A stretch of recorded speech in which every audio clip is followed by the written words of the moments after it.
யூடியூப்ல என் பையன் ஒரு பாட்டு பார்த்துக்கிட்டு இருந்தான். சந்திப்போமா இருவரும் சந்திப்போமா அது என்ன படம்? உனக்கு 20 எனக்கு 18.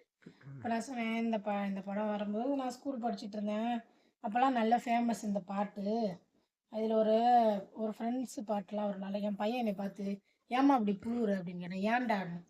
"எப்போ வந்த படம்? நீ என்ன இன்னைக்கு வந்த படத்தெல்லாம் நீ நீ சின்ன வயசுல பார்த்தேன்னு சொல்றேன்னு." "ஏன்டா?" அப்படின்னா, "அவங்க திரிஷாவுக்கு இன்னும் கல்யாணம்." "ஏம்மா ஏங்க அந்த அம்மா 40 வயசு ஆகியும் கல்யாணம் ஆகாம இருக்குது. எனக்கு 35, 36 வயசு.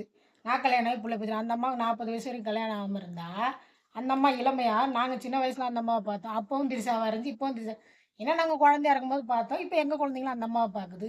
அது கல்யாணம் ஆகாம இருந்தா நம்ம என்ன பண்ண முடியும்? நம்மளும் வந்து கேட்குறாய்ங்க. என்ன நீ அந்த படத்த வந்து நீ பார்த்தியான்னு கேட்குறான். விண்ணை தாண்டி வரையான்னா விண்ணை தாண்டி வருவாயா பார்க்கும்போது, நான் சின்ன பொண்ணு தான். அதுக்கு அந்த அம்மா இன்னும் கல்யாணம் ஆகாம அதுக்கு நானா மாப்பிள்ளை பார்த்தா குடுக்க முடியும் சொல்லுங்க? நயன்தாரா மேடமே அதுக்கப்புறம்